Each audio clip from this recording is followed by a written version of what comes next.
side of the ease of doing business and all the support that we provide in our ecosystem for all the clients in order to find the right suitable solution, whether they want to expand their business into the UAE, whether they want to start the business in the UAE. You will find all kind of support with us. This support is only happening because of all the collaborations that we manage between Mustafa, us. if you can hold on for a second. Sure. Mr. Sabiri, est-ce que vous pouvez, s'il vous plaît, Monsieur Sabiri, monsieur votre microphone, s'il vous plaît. Monsieur Sabiri, vous nous entendez? Votre microphone, s'il vous plaît. Thank you, Joyce. So those collaborations we take pride of. We want you to know that we are not a licensing authority. We take the registrations and the companies that register with us as partners. We support them through their journey. And I think we will see with Joyce at later in details, how can we support your journey from establishing your company to getting your residency coming to opening a bank account. We've been studying the market to look at packages that will be suitable for people who are interested in starting a business, who are interested in expanding the business. We've noticed over the last 12 months an increase in people who show interest, in people who are looking for opportunities to grow. And I hope with this presentation today, we will be able to identify all the areas and all the support that we can provide you with in order to grow. So at the end, again, I want to thank you for this great opportunity. I want to thank Mr. President, and I hope you enjoy today's presentation, and I'll leave the floor to Joyce to take this forward. Merci beaucoup. Thank you so much. Have a good day, everyone. Thank you. Merci, Mustafa. Mustafa il est dans un voyage en Europe, alors pour cette raison, il n'est pas au bureau, mais il a insisté de nous rejoindre pour quelques minutes pour parler et puis il va nous laisser comme il ne comprend pas le français. Donc, Mustafa, il a insisté sur la coopération avec la Chambre. Depuis plusieurs années, il a dit que moi, je vais mentionner les détails, comment établir une société, toutes les étapes de A à Z. Il a aussi parlé que nous, on trouve nos clients comme partenaires, mais non pas comme clients. Et il a remercié le président pour cette présentation aujourd'hui et pour la chance d'avoir un webinaire ensemble. Ça, c'est en bref. Thank you, Mustafa, for joining us. We wish you a very nice business trip. Thank you so much. Thank you, everyone. Thank you, Joyce. Thank you. Bye-bye, Mustafa. Merci. Bye. Bye-bye, everyone. Alors, je reviens maintenant à ma présentation je vais vous guider pour toutes les étapes d'établir une société pour vous donner un exemple réel. Et aussi, je vais vous mentionner les avantages d'être aux Émirats en général, spécifiquement d'être à Ras Al Khaimah, l'Émirat, que je représente aussi. Et puis, si vous avez des questions à la fin, je suis prête à répondre.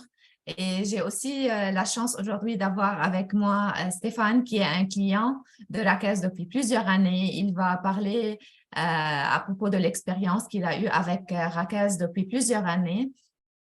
Et puis, on va répondre aux questions lui-même aussi si vous avez des questions à un client qui est déjà avec Rakaz.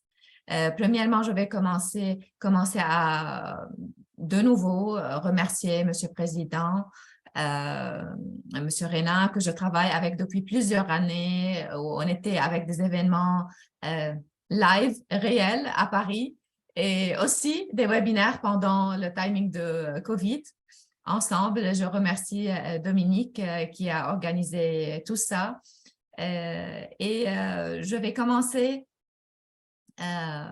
en vous montrant les avantages d'être à Ras Al Khaimah premièrement, et puis on va parler de l'avantage d'établir une société à Ras Al Khaimah chez nous.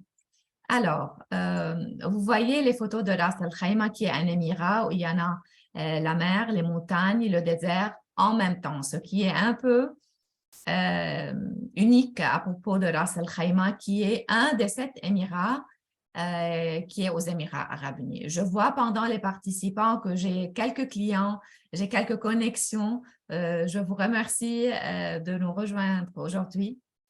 Ras Al Khaimah, c'est un émirat qui a tout à propos du tourisme. Par exemple, on a le plus grand Waldorf Astoria du monde qui est basé à Ras Al Khaimah, plusieurs projets balnéaires, plusieurs activités dans les montagnes. Le plus long zipline du monde existe à Ras Al Khaimah, le golf, les restaurants, etc. Peut-être quelques clients ou quelques participants, ils étaient déjà à Ras Al Khaimah pour visiter les projets balnéaires là-bas ou peut-être pour des raisons d'affaires. Vous voyez qu'il y en a plus que 6 000 chambres d'hôtel et appartements à Ras Al Khaimah. Je vous montre aussi la partie industrielle de Ras Al Khaimah, là où on a Jules Farr, la plus grande société pharmaceutique au Moyen-Orient. On a la société Frank aussi, et on a la société Guardian qui font du verre. Cette slide-là vous donne un peu une idée à propos comment les choses sont quelques secteurs aux Émirats arabes unis et spécifiquement à Ras Al Khaimah, la composition là-bas du PIB. Vous voyez, il y a le commerce, il y a les finances, la construction. Vous voyez aussi qu'on a par exemple l'éducation, l'agriculture, etc., etc. Ça vous donne un peu une idée que le système ou la composition, elle est très diversifiée, l'économie en général, et on a des normes commerciales internationales. Aussi, là, je vous explique un peu à propos de la population qui est très élevée maintenant. Ça veut dire automatiquement une consommation plus importante de biens et de services. Vous voyez que le PIB par habitat est plus élevé, le numéro 29 mondial. Et la location de Ras Al Khaimah est très importante parce qu'elle est très proche de plusieurs pays. Vous voyez là, 4 heures de vol du 31% de la population mondiale et 8 heures de vol du 76% de la population mondiale. Ras Al Khaimah a plusieurs aéroports. On a un aéroport, mais 4 ports maritimes aussi, et les autoroutes qui connectent Ras Al Khaimah avec les autres Émirats comme Dubaï et Abu Dhabi, et le chemin de fer qui va être prêt l'année prochaine. Ces 4 éléments-là, ça nous aide beaucoup à faire des affaires avec d'autres pays, avec les pays du Golfe aussi, et avec d'autres Émirats qui facilitent les choses pour nos clients, spécifiquement ceux qui ont des produits à vendre. Alors, normalement, ce qu'on offre à nos clients, c'est l'établissement d'une société et on offre aussi, ça veut dire quoi l'établissement d'une société? Ça veut dire le client, il peut louer quelque chose, il peut sélectionner un type de licence, et il peut sélectionner aussi la forme légale de la société. La première question que je reçois toujours, qu'est-ce qu'on peut louer chez vous? Le minimum à louer chez nous pour pouvoir établir une société et recevoir des adresses aux Émirats arabes unis, c'est le coworking space. Okay? C'est les bureaux commerciaux qu'on a, que vous voyez maintenant là à gauche. On a des entrepôts qui commencent de 200 mètres carrés, on a des terrains et on a plusieurs facilités à louer comme les entrepôts distribués sur plusieurs endroits à Ras Al Khaimah. Et on a la région académique où il y en a des écoles et des universités. Alors, l'avantage de Ras Al Khaimah, c'est qu'on est dans la région MENA pour faciliter de faire des affaires. On a A sous la notation Fitch. Voilà quelques idées dans la région MENA pour la performance logistique. Ça vous montre un peu pourquoi il faut être à Ras Al Khaimah pour commencer quelque chose là-bas. Un autre avantage, c'est qu'on est 25 à 50% moins cher que les régions voisines. Ça veut dire des autres pays et des autres émirats. Moi, je fais la comparaison. Et non pas seulement le coût de la création d'une société, mais aussi le coût pour la gestion d'une entreprise et coût de la vie. Et peut-être Stéphane peut vous donner aussi une idée, car il vit maintenant à Ras Al Khaimah. Pour établir une société, il faut premièrement choisir quelle forme légale. On a une entité de zone franche où vous êtes le seul propriétaire de cette société, entité de zone non franche, ce qu'on appelle non-free zone, et là-bas, vous avez un partenaire local où vous êtes 100% propriétaire aussi. On a l'option offshore que nous, on n'offre pas dans notre bureau d'Europe. Et on a une option qui est ce qu'on appelle midshore, entre les deux. Moi, je vais aujourd'hui spécifier la présentation, ce que je fais chaque jour, ce qui sont les sociétés free zone, quand vous êtes le seul propriétaire de cette société. Alors, je peux vous dire qu'on a un guichet unique, ça veut dire vous allez approcher Rakaz pour établir la société. Il y a un service clientèle qui vous aide. On a un département visa qui vous aide à recevoir vos visas résidentiels. On a un département qui va vous aider à ouvrir votre compte bancaire, etc., etc. Pour cette raison, on a plus que 15 000 entreprises enregistrées avec nous. Et comme Mustapha, il a mentionné, on a plus que 680 sociétés françaises établies avec Rakaz jusqu'à ce jour-là. Et quand je dis 680, ça veut dire société active. Voilà les bureaux que vous pouvez louer ou les autres installations. Par exemple, on commence avec les coworking space qui sont à gauche. On a les bureaux semi-partagés. On a les bureaux totalement privés. On a les entrepôts.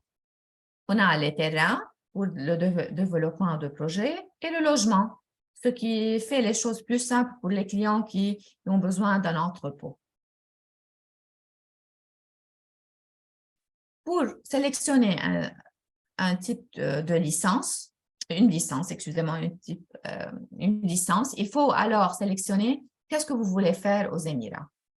Ça veut dire, est-ce que vous allez produire des produits? Alors, dans ce cas, vous avez besoin d'une licence industrielle.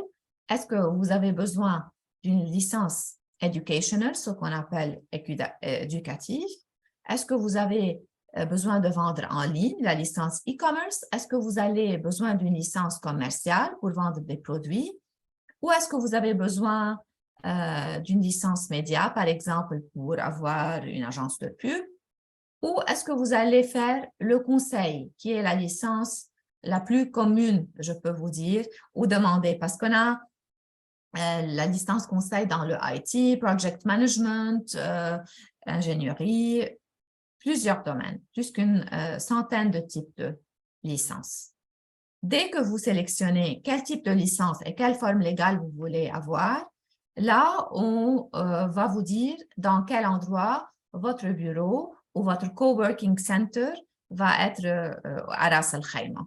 On a plusieurs endroits à Ras Al Khaimah. Vous pouvez voir en vert les endroits industriels, un qui est à côté du port, un autre qui est à côté de l'aéroport, c'est la zone Al-Hamra, et on a une zone qui est dans le désert, qui est Al-Ghel. Et là, on a les plus grandes productions.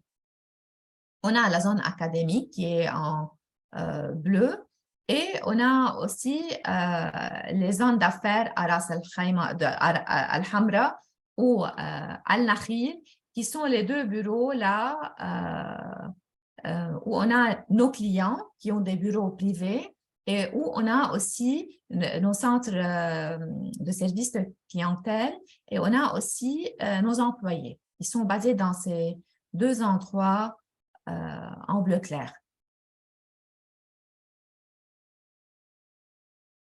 Alors, j'ai des clients qui me demandent, est-ce que vous allez nous offrir avec nos paquets un visa résidentiel? Oui, on a plusieurs options avec plusieurs visas résidentiels que vous pouvez recevoir. Est-ce que je peux, par exemple, remplir ou faire l'établissement de ma société en ligne? Oui, vous pouvez faire l'établissement de votre société en ligne. parce qu'on a maintenant un portail où on va remplir tous les détails pour établir une société à Ras Al Khaimah.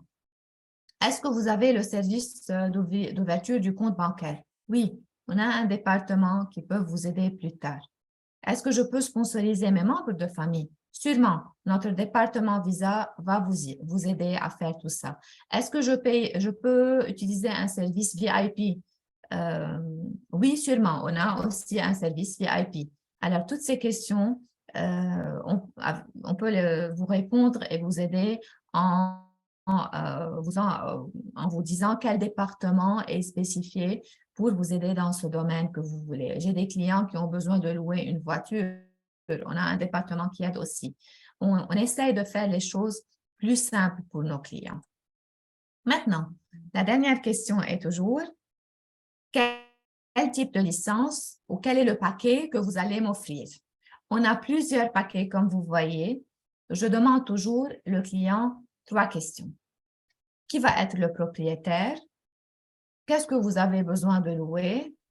Quel type de licence vous avez besoin et combien de visas? Parce que si quelqu'un me dit j'ai besoin de 10 visas, mais j'ai besoin du coworking space, ça ne marche pas ensemble. On a besoin d'offrir le client un paquet qui est faisable dans ce cas-là. Alors, quand je demande le client ces 3 à 4 questions, je décide quel paquet est disponible ou quel paquet est le bon paquet pour ce client-là. Comme vous voyez, on a des paquets de freelance, on a des paquets qui commencent de 5 000 dirhams avec 0 visa, mais dans ce cas-là, si vous n'avez pas un visa aux Émirats, ça va être trop difficile d'ouvrir un compte bancaire.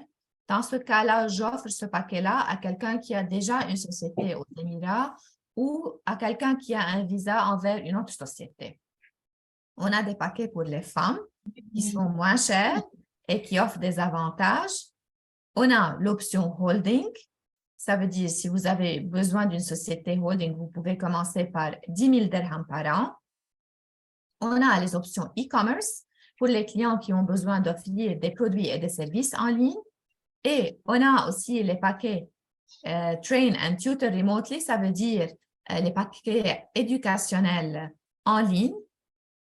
Et aussi, on a aussi l'option qui est la plus récente, qui est UAE Visa for Life, qui débute par 16 500 dirhams.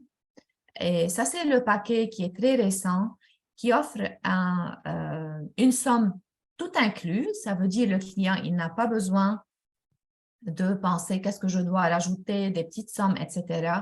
C'est un paquet pour une licence commerciale, e-commerce, conseil ou services, etc. avec quelques partenaires, jusqu'à 5 partenaires. Et le client paye seulement 16 500 dirhams par an, tout inclus, et il reçoit un visa gratuit aux Émirats à vie. Le visa résidentiel est toujours valide pour 2 ans. Alors, le client, il a besoin de renouveler chaque 2 années le visa, mais il ne paye pas pour un visa résidentiel. C'est gratuit. Ce qu'il doit payer, c'est le renouvellement du paquet, qui est par exemple pour une année 16 500 ou pour 3 ans et 5 ans. On a les options parce que la majorité de mes clients ne prennent pas un paquet pour une année. Elle est très, très courte, une année, ça passe trop vite.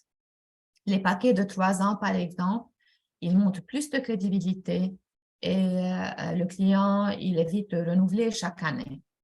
Si vous avez des questions à propos des paquets, vous pouvez m'écrire un email ou m'appeler. Je vais vous donner mon adresse email à la fin de cette présentation. Je vous montre aussi l'installation coworking. Là, on a inauguré dans janvier cette année un nouveau centre qui s'appelle Compass. Et là, on a ces espaces partagés. C'est un immeuble qui est très, très moderne, un espace très joli à travailler. Et Stéphane, il était aussi là-bas, mon client. Il y a des meeting rooms, des salles de conférence. Vous pouvez venir boire un café et parler avec plusieurs clients qui sont toujours là-bas. Alors, premièrement, on va personnaliser la demande du client. Je vais envoyer un devis et puis on va remplir les détails ensemble sur notre système. Et pendant 4 jours à peu près, le client, il peut déjà payer par carte de crédit immédiatement quand on remplit les détails en ligne. Et pendant 3 à 4 jours, il va recevoir la licence déjà prête sur le portail où il a déjà rempli. Je vais vous introduire un programme qu'on a aussi, c'est un programme de referral. Ça veut dire chaque client qu'on a ou chaque avocat ou consultant ou n'importe qui que je travaille avec, il peut signer avec nous un programme de referral. Ça veut dire chaque fois qu'il va nous envoyer une connexion, un ami, il va recevoir 25% du paiement que cette personne a payé à Rakaz. OK? C'est un programme que je vous encourage à partager ou à participer avec vos connexions. Si vous êtes intéressé aussi, laissez-moi savoir parce que j'ai plein de connexions qui font beaucoup d'argent à cause de ce programme-là, juste pour introduire des amis, des connexions et tout ça. Voilà les services additionnels qu'on est en train d'offrir, autre que l'ouverture du compte bancaire, qui est quelque chose qu'on a ouvert depuis quelques mois. C'est une étape très importante que Rakaz a fait parce que les clients, ils nous ont demandé toujours qu'est-ce qu'on fait pour ouvrir un compte bancaire, j'ai besoin de votre aide, etc., etc. Alors, on a introduit ce département depuis quelques mois. On vous aide si vous avez besoin d'attester des documents, d'avoir de l'assurance, un chauffeur, etc., etc. C'est un département qui vous aide avec tous ces services que vous voyez. Voilà une liste de plusieurs clients qu'on a à Ras Al Khaimah. Moi, j'ai personnellement visité la société Eurocap. C'est une société qui produit les bouchons pour les parfums et des marques internationales très connues, qui est basée à Ras Al Khaimah. C'est une société française que j'ai personnellement visitée. On a plusieurs universités et écoles à Ras Al Khaimah qui tombent sous le département éducationnel aussi. Je vous montre là les universités aussi, Swiss Business School par exemple, University of Bolton. Et voilà mon adresse email j.choukri avec CHOUKRI. Si vous avez des questions, n'hésitez pas de m'envoyer un email. Je suis aussi disponible à répondre à vos questions après que Stéphane Mongaillard, qui est mon client, qui a une société à Rakaz, va donner un témoignage. Stéphane, on vous entend. Oui, bonjour à tous. Est-ce que vous m'entendez? Oui, très bien. Très bien, Très très bien. bien. Vous m'excusez un petit peu parce que je suis en voyage d'affaires en Lituanie, donc j'ai essayé de trouver un endroit pour avoir un petit peu de Wi-Fi, mais pas trop de bruit. Donc, mon petit témoignage, il est très simple. Moi, ça fait maintenant plusieurs années que j'habite à Ras Al Khaimah et j'ai été un client de Rakaz. J'ai moi-même 2 sociétés Freezone maintenant à Ras Al Khaimah, à Rakaz, et une société Mainland qui est un peu différente. Alors, ce qu'il faut comprendre, moi, c'est la première chose que je me suis posée avant de m'expatrier aux Émirats, c'est comment je vais faire pour avoir ma résidence. C'est la première chose que je me suis posée parce qu'ayant une petite famille, obligatoirement, c'est la première chose qu'on se demande pour s'installer dans un pays, la résidence. Donc, la première chose qu'on fait, c'est une fois que vous allez créer votre compagnie, votre société Freezone, automatiquement, votre visa résident sera adossé à votre société Freezone. Ça, c'est la base.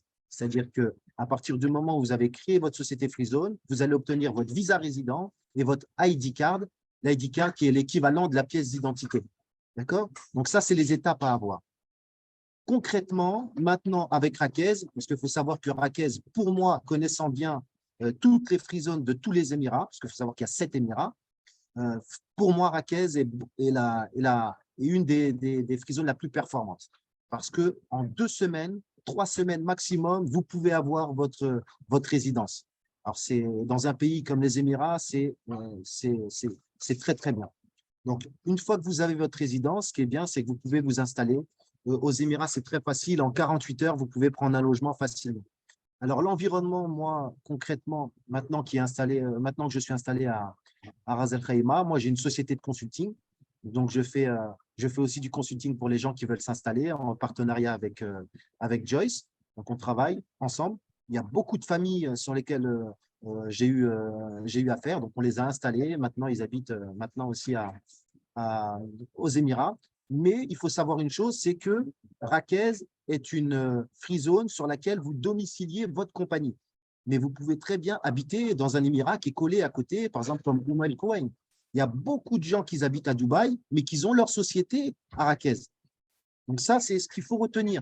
Parce que beaucoup de gens me disent, oui, mais est-ce qu'on est obligé d'habiter à Ras Al Khaimah? Non, vous pouvez avoir votre société à Rakez, mais habiter à Sharjah, habiter à Dubaï, ou Mel Cohen, Abu Dhabi, peu importe. Donc c'est très important et à savoir qu'entre Dubaï et Ras Al Khaimah, vous avez 45 minutes en voiture. Donc c'est très rapide. Moi, personnellement, j'y vais entre 3 et 4 fois à Dubaï par semaine pour mes rendez-vous d'affaires. Concrètement, après, pour l'environnement business, ils ont fait l'environnement chez Compass, donc c'est Rakez, un environnement très, très, très, très professionnel. Pour les gens qui sont entrepreneurs en France, je pense que les gens qui connaissent un peu les incubateurs, etc., comme Station F ou autres, je pense que là, vous êtes dans un environnement business agréable pour accueillir vos clients. Vous avez cafétéria, vous avez des zones pour faire des séminaires, vous avez des petites salles pour faire des réunions. Sincèrement, on a l'environnement pour faire des affaires. Après, pour ce qui est de l'émirat en lui-même, je dirais plutôt, imaginez-vous, Dubaï, il y a 40 ans, ceux qui ont réellement réussi en affaires. Moi, je n'ai pas de croyance limitante au niveau, c'est-à-dire en parlant d'argent, hein, ceux qui sont devenus multimillionnaires, c'est des personnes qui sont venues à Dubaï il y a 30 ans quand il fallait faire les choses. Donc, Ras El Khaimah, c'est un peu ça. C'est un émirat qui est en train d'exploser. On n'entend parler que de ça, notamment moi qui ai beaucoup d'amis dans tous les Émirats. Ils me parlent beaucoup de Ras El Khaimah.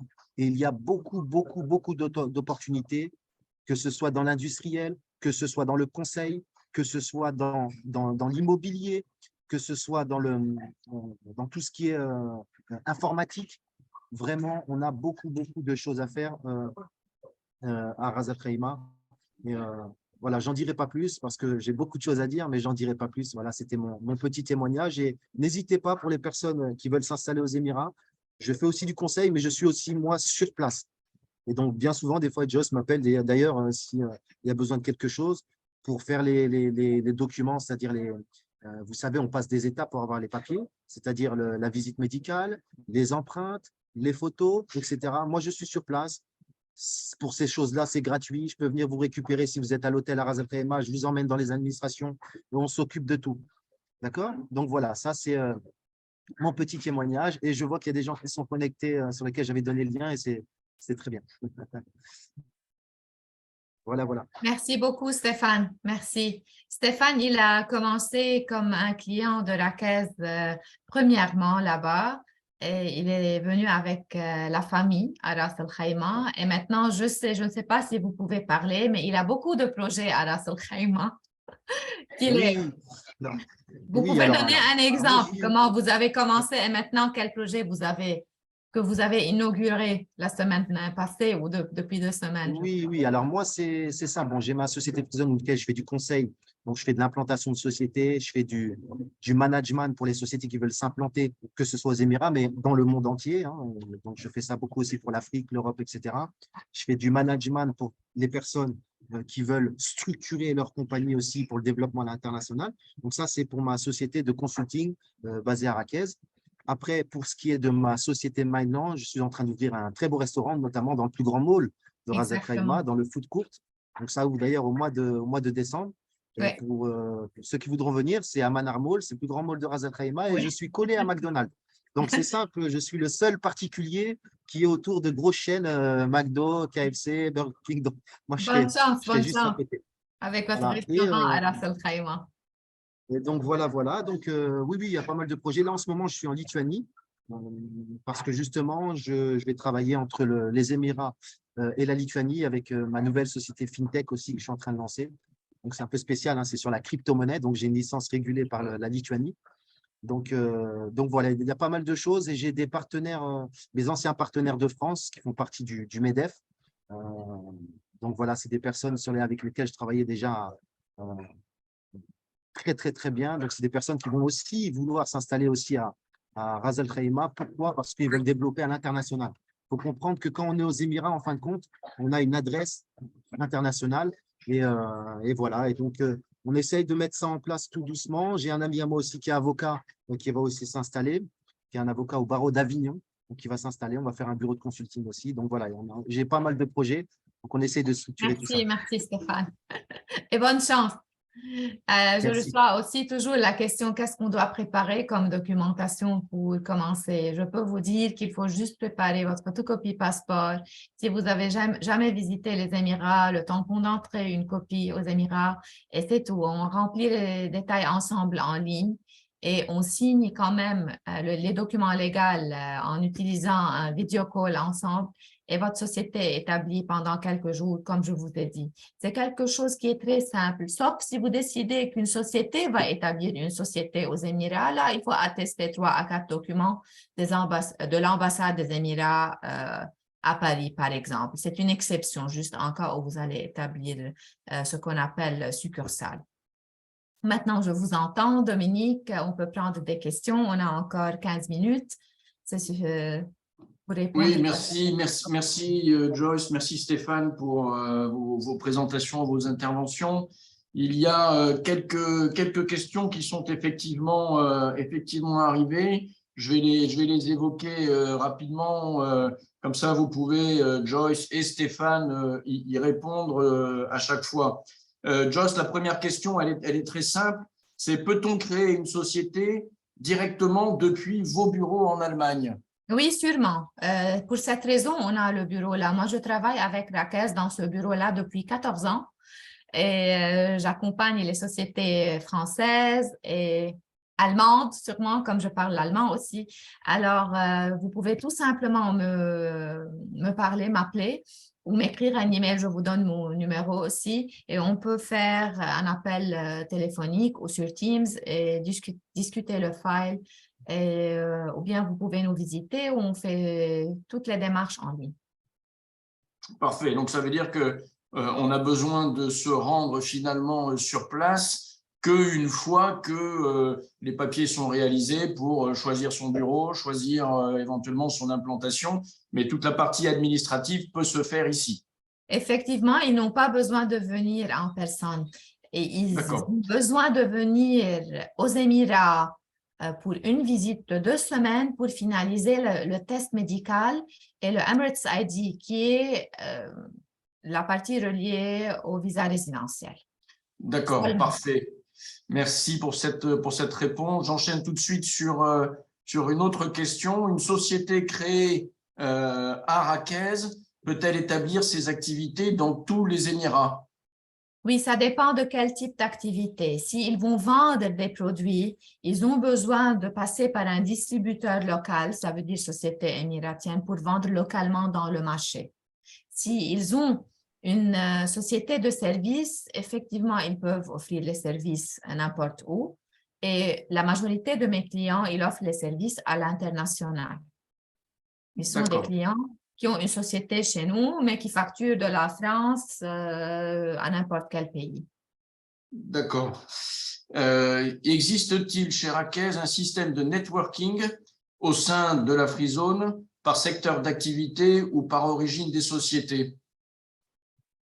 Ça veut dire si on connecte les sociétés ensemble, voilà, oui. Est-ce qu'il y a un système d'animation, un système de partage, de communication, de rencontres, de choses comme ça? Comme j'ai dit, on fait si vous êtes aux Émirats et si vous visitez l'espace Compass, vous allez rencontrer plusieurs clients qui sont là-bas chaque journée. Sinon, on a des événements qu'on fait plusieurs fois par an, normalement, pour connecter les clients ensemble. Ce sont des client events, on les appelle. Voilà. D'accord, parfait. C'est du networking. Autre question, nous avons des entrepreneuses qui participent à ce webinaire. Quels sont les avantages proposés dans le cas des femmes? des femmes entrepreneurs? Oui, on a plusieurs paquets pour les femmes. Par exemple, les avantages pour les femmes sont qu'on a 25% de réduction pour les membres de famille, par exemple. On a les prix moins chers pour les femmes. On a, par exemple, l'option qu'ils ont le droit de recevoir un service VIP, etc., etc. Alors, il y en a beaucoup d'avantages pour les femmes. Aussi, dans l'espace coworking, normalement, on a un espace qui est pour les femmes là-bas. Joyce, est-ce que je peux me permettre de vous demander pourquoi ces avantages supplémentaires pour les femmes? Ça répond à quelle logique dans le cadre de votre développement? Parce qu'on avait besoin de faire du targeting pour les femmes spécifiquement pour venir à Ras Al Khaimah. On a décidé de faire un paquet qui est disponible pour les femmes et pour donner comme un woman powering pour les femmes qui existent aux Émirats et qui sont en Europe en général.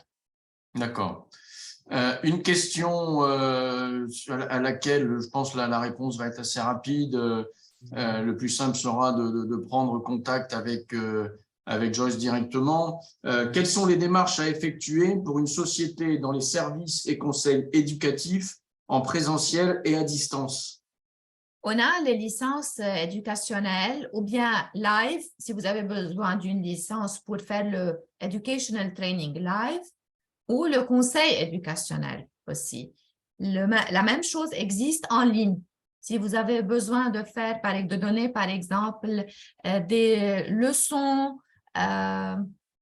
privées en ligne, là, on a une option où vous pouvez faire online trainings aussi et online tutoring, on l'appelle, les leçons privées. Et donc là, en fait, il suffit de vous contacter Oui. pour savoir quelles sont pratiquement les démarches à assurer. Exactement. Dans le cas éducationnel, on a seulement besoin d'un diplôme dans le même domaine que cette personne va donner les trainings, par exemple. D'accord. Du CV, et c'est tout. Et on a un département qui va étudier le file et qui va confirmer. Ça, c'est relié seulement à la partie éducationnelle. D'accord. Et cette partie éducationnelle concerne aussi les sociétés de conseil, conseil en management, conseil en stratégie, conseil en développement international, tout ce que l'on peut envisager autour de cette thématique du consulting? Le consulting, on a plus que centaines d'activités. Comme j'ai dit, j'ai des clients qui ont besoin du marketing consultancy, j'ai des clients qui ont besoin agricultural consultancy. On a une centaine. Ingénierie, architecture, project management, IT, on a plusieurs.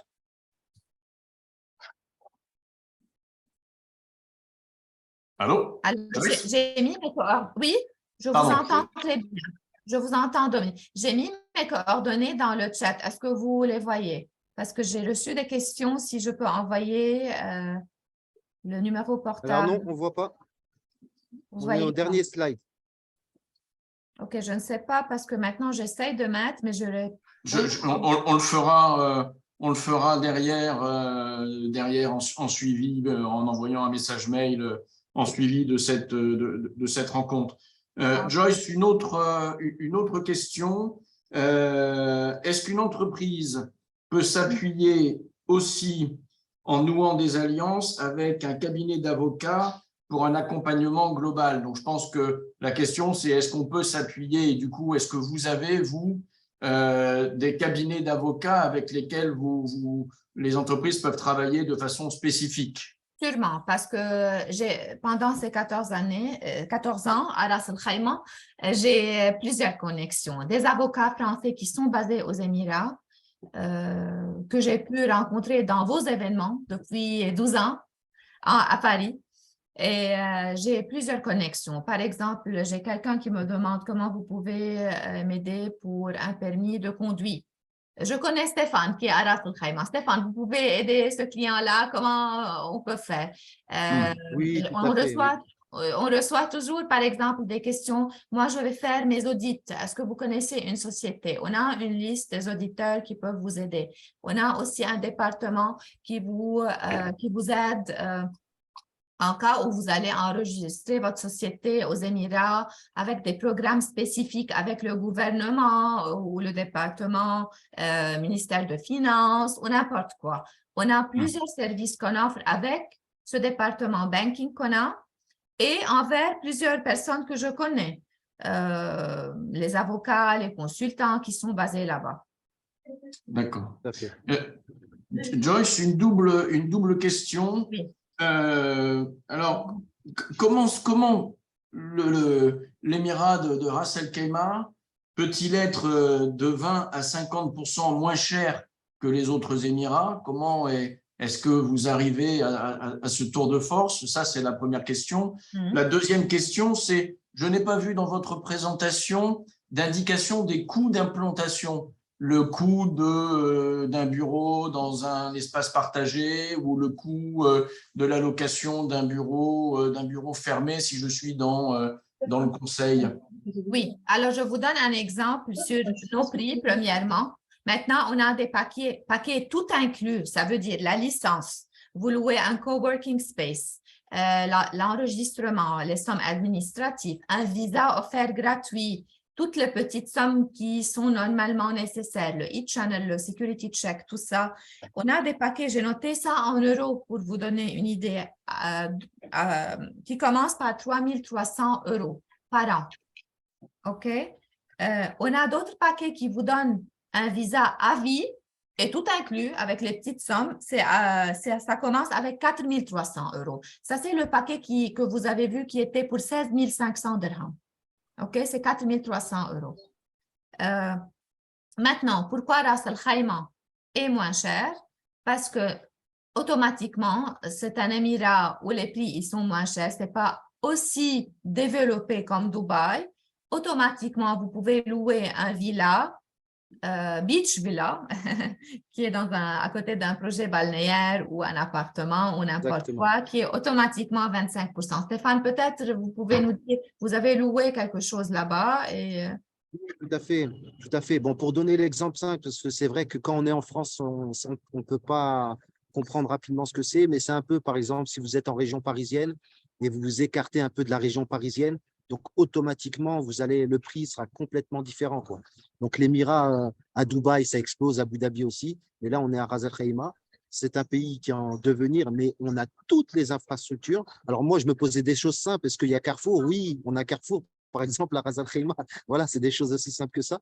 Mais oui, on est beaucoup. Alors, pour vous donner un exemple simple, moi, j'ai des amis qui habitent à Sharjah et à Dubaï. Par exemple, pour une villa 3 chambres, on va dire pour une famille, on est grosso modo à 90 000 dirhams, ce qui fait à peu près à l'année, tandis qu'à Ras Al Khaimah, à partir de 45-50 000 dirhams pour le même. Donc, moi, je dirais même 50% moins cher, des fois, en termes de biens. Pour des grosses villas à l'achat qui sont à Ras Al Khaimah, bon, pour les gros montants à 1 million d'euros, les mêmes villas à Dubaï, ça vaut 5 millions d'euros.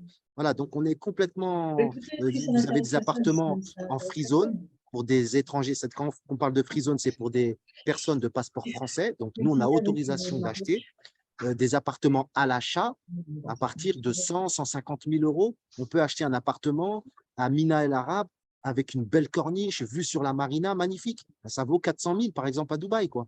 Donc, on est vraiment dans des prix vraiment pas comparables.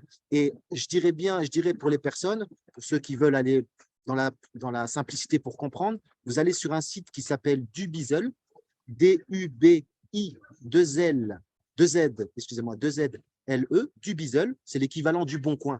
D'accord? Vous allez sur Dubizzle, vous tapez l'émirat et vous comparez. Vous tapez villa, 3 chambres, villa, 2 chambres, vous comparez les prix et tout de suite, vous allez voir que les coûts sont beaucoup, beaucoup moins chers. Et je dirais même le style de vie est complètement différent. On n'a pas d'embouteillage, on a la mer derrière, on a la montagne derrière, on a des plages vraiment, vraiment très, très jolies. Enfin, vraiment, c'est un émirat qui est magnifique, quoi. Donc, Merci. oui, les coûts sont beaucoup moins chers. Stéphane, si vous pouvez mettre dans la barre de discussion à l'ensemble des participants l'adresse mail de ce site, enfin l'adresse web Oui, pas de souci. de ce site, parce que je ne suis pas certain que tout le monde ait bien compris, moi le premier, du Bizzle, si vous pouvez nous le mettre par écrit. Ah oui, Merci. alors Et ce n'est pas seulement l'immobilier, c'est l'éducation est moins chère, oui, l'établissement d'une l'éducation. société, tout ça. Bien sûr, pour les écoles, pour les enfants, par exemple, si vous mettez, on appelle ça KG1, KG2, par exemple, maternelle, c'est 4 fois moins cher que les autres Émirats. Et c'est un coût, parce qu'aux Émirats, le coût qu'il faut compter, c'est la santé et l'école. Oui, ces deux Voilà, ça, c'est un choses-là. coût à prendre en compte. La santé et l'école. Alors, ce qui est bien, c'est que les francophones, automatiquement, enfin, les francophones, oui, enfants, en un an, en général, ils parlent anglais. Ils apprennent aussi la belle langue qui est l'arabe littéraire, donc qui est un peu différent de la langue du Maghreb. Donc voilà, c'est vraiment une opportunité pour les jeunes comme pour les parents. Parfait, merci beaucoup pour ce témoignage et ces informations. Deux autres questions, mais dont les réponses seront peut-être un peu longues et qui nécessiteront des échanges plus directs avec vous, Joyce. La première, quels sont les créneaux porteurs à Rakez et aux Émirats? Donc ça, c'est une question qui est vraiment extrêmement large. Donc, on va pas y répondre. C'est vraiment une question à la fois de parcours des uns et des autres et également de vos capacités, de vos possibilités. Comme ça a été évoqué, il y a énormément de secteurs porteurs, digital, formation, industrie, etc. Par contre, du coup, moi, je rebondis sur une question un peu annexe. C'est est-ce que vous publiez au niveau de Rakez des petites études sectorielles, des petites analyses de secteurs en disant on a besoin de ceci, on a besoin de cela, ou voilà l'état des lieux dans le domaine du digital, ou voilà l'état des lieux dans le domaine de la fabrication de tel ou tel produit. On a un département Business Development qui est en charge de ces projets-là aussi, qui est aussi en charge des plus grands projets à Ras Al Khaimah, dans la free zone et hors de free zone. Ça veut dire si vous avez besoin, par exemple, de connaître quels sont les clusters. On appelle clusters, ça veut dire, par exemple, on a des groupings de sociétés qui sont un à côté de l'autre dans le domaine des verres, dans le domaine les voitures armées. Par exemple, on a un cluster pour les voitures armées, plusieurs sociétés, Strite et d'autres sociétés qui sont basées chez nous, où on a dans l'électronique, où on a des sociétés dans ça et ça. On a des études qui sont faites dans des domaines spécifiques. Si vous me demandez, je peux vous confirmer si on a une étude ou pas dans un domaine spécifique. Parfait. Donc, le plus simple, c'est là aussi dans une industrie spécifique. Oui. Voilà, donc c'est plus simple de prendre contact là aussi directement avec vous. La dernière question que j'ai, je pense que la réponse sera un petit peu identique, un peu similaire. J'ai déjà une société de négoce en France. Est-ce intéressant d'avoir une seconde société à Rakez? Oui, ça n'a rien à faire si vous avez déjà une société ou pas. Vous pouvez décider si vous voulez établir une nouvelle société dans le même domaine ou si vous voulez établir, par exemple, vous avez déjà une société de négoce ou vous voulez maintenant ouvrir une société de, je ne sais pas, consulting dans le IT. Les sociétés ne doivent pas être reliées. C'est votre décision. Maintenant, si quelqu'un me dit, moi, je veux que ma société en France est la propriétaire de ma société qui est aux Émirats, ça veut dire subsidiary ou succursale, ça c'est aussi possible. Mais la majorité ouvre une nouvelle société ou bien avec la même activité ou bien avec quelque chose d'autre ou bien avec plusieurs activités. Vous avez le droit de sélectionner plusieurs types de licences aussi. D'accord, très bien. Par exemple, j'ai des clients qui me disent, moi je vais faire le conseil dans le software et je vais vendre du software. Alors, là, je vous donne un exemple. C'est une société qui fait le conseil et la vente. Deux types de licences. Si je peux me permettre, Joyce, à rajouter, c'est que il y a beaucoup de gens qui ont des sociétés de négoce en France et qui veulent ouvrir aux Émirats. Ben, la réponse, elle est simple. Il y a une question de fiscalité et aussi ce qu'on peut faire, ce qu'on appelle l'optimisation fiscale. Donc, on peut faire un pont entre la société française et la société aux Émirats en optimisation fiscale qui est légale. D'accord? Je parle bien de choses légales. D'accord? Ça, c'est très important Absolument. parce Il y a qu'on des est avocats qui à sont 0% spécialisés. d'impôt Mhm. aux Émirats. Donc, si vous faites 1 million d'euros de chiffre d'affaires, vous avez 1 million d'euros de chiffre d'affaires.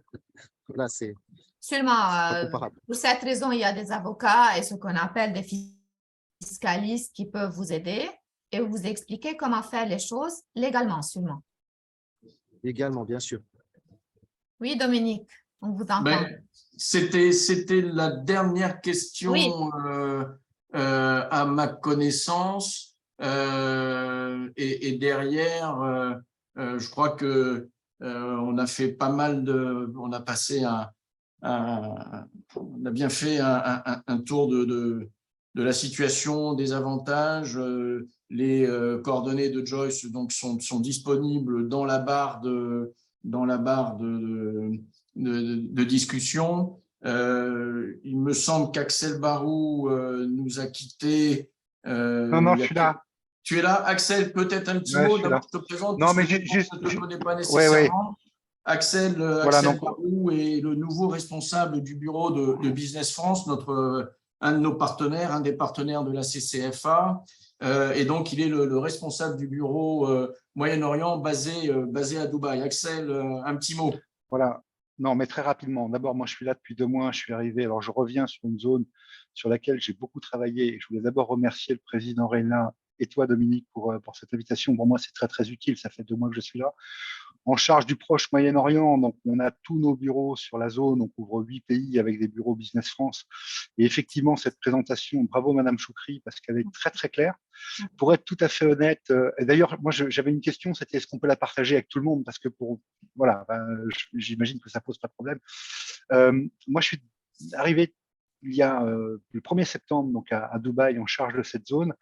Et j'ai déjà eu beaucoup de contacts avec Rakes, donc ça prouve que vous avez aussi une équipe commerciale qui est très très efficace. Moi, je suis en contact avec Louis Legal de votre bureau de Londres, et puis avec Monsieur, je ne vais pas y compter, Pranav Doshi.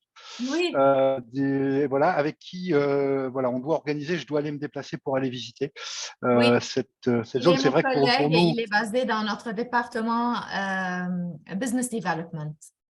voilà, c'est vrai que pour nous, le fait d'avoir cette possibilité de Ras El Kheimah, cette Ras El Kheimah Economic Zone, compte tenu, ça a été rappelé par Monsieur Issa, pardon, j'ai pas votre nom de famille sous les yeux, compte tenu des différences notamment de coûts d'implantation entre Dubaï et Abu Dhabi et le reste des Émirats, pour nous c'est très intéressant. Donc voilà, je voulais juste vous dire que ça a été pour moi un webinaire très très utile. Et vous remercier. Merci beaucoup, Monsieur Abarou. C'est un plaisir et félicitations. On serait sûrement en contact parce que moi, je travaille sur les FME et Pranav, il travaille sur les sociétés industrielles, etc., parce qu'il représente le département Business Development.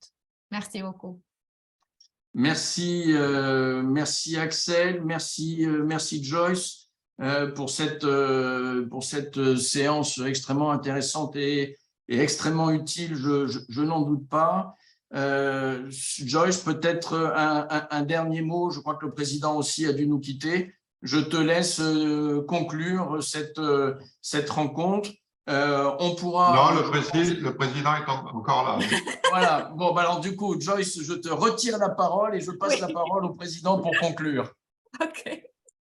Bon, peu importe qui conclut. Moi, ce que je voulais juste d'abord, c'est remercier Joyce Choukri pour effectivement, Axel Barou a raison, cette présentation qui est comme d'habitude très bien faite et qui s'écoute avec beaucoup de plaisir.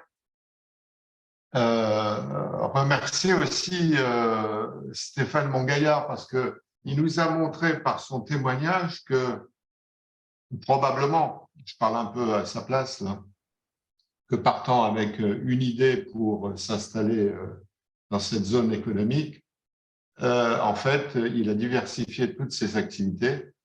Il continue à les diversifier, il continuera sûrement à les diversifier et en plus, il est même prêt de se mettre à disposition pour conseiller les gens, y compris ceux qui ont participé aujourd'hui à ce webinaire.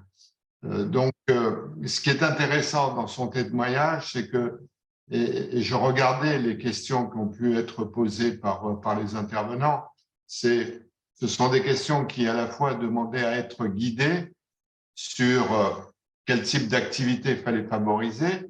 Et en fait, on s'aperçoit par son témoignage que oui, probablement, il faut quand même avoir une idée.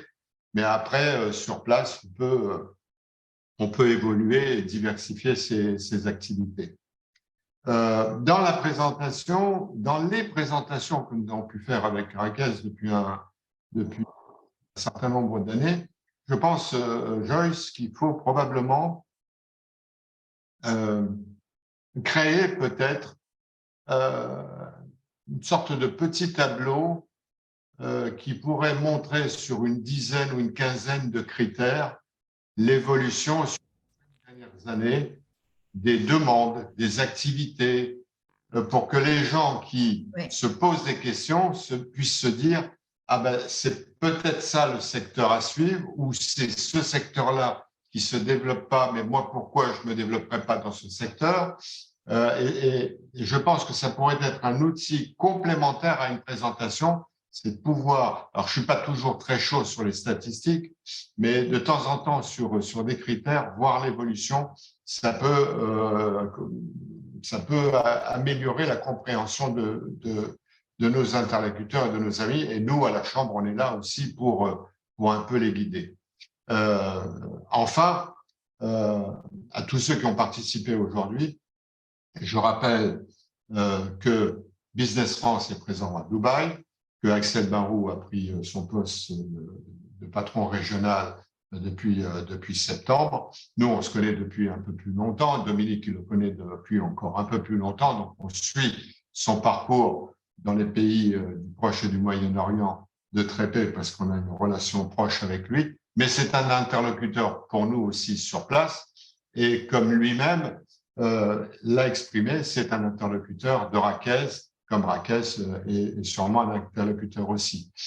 Merci aussi à Stéphane Mongaillard qui a donné ses coordonnées, parce qu'en gros, le message qu'il a envoyé à tous nos interlocuteurs, c'est si vous avez besoin d'informations, je suis aussi là, présent pour répondre à vos questions.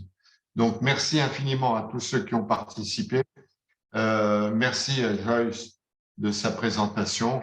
Et comme on dit, à très vite, parce que l'histoire ne s'arrête pas là. Il faut continuer à échanger et à pouvoir voir l'évolution du développement de Raquel dans les Émirats. Merci et bonne journée à tous.